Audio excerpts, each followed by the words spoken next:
இப்போது அந்த கலச பூஜை எல்லாம் பண்ணுறாங்க இல்லையா, கோபுரத்தினுடைய கலசம் அதில் வந்து இருக்கக்கூடிய மந்திரங்கள், நம்ம செய்ய வேண்டிய அதில் தானியங்கள் எல்லாமே போட்டு ஒரு கோவிலுக்கு உண்டான கர்ப்ப கிரகத்திற்கு அந்த சக்தியை வந்து ஊட்டுவது அப்படிங்கிறது ஒரு 12 வருடத்துக்கு அந்த சக்தி அப்படியே வந்து இருக்கும்.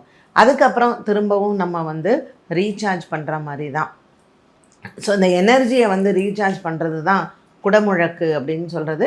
அது 12 வருடங்களுக்கு ஒரு முறை கண்டிப்பாக செய்ய வேண்டும் எல்லா கோவில்களுமே. இது வந்து ஒவ்வொரு கோவில்களுக்கும் ஒரு கணக்கு வந்து வச்சுருப்பாங்க.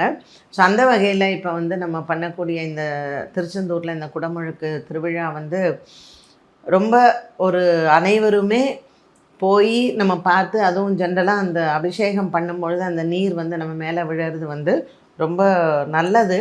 பட் இப்போ இருக்கக்கூடிய காலகட்டங்களில் அதுவும் அந்த கும்பல்ல எல்லாம் போய் நம்ம இருக்கிறது அப்படிங்கிறது ரொம்ப கஷ்டமான ஒன்று.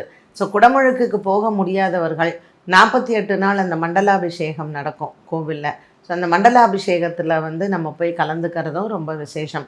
நீங்கள் இந்த திருச்செந்தூர் கோவிலுக்கு இப்போ இந்த குடமுழுக்குக்கு நம்ம போகிறோம், இல்லை அதுக்கப்புறம் போகிறோம், அந்த 48 நாளைக்குள்ளே போகிறோன்னா ஹோமத்திற்கு உண்டான நெய் வாங்கிட்டு போய் நீங்கள் கொடுக்கறது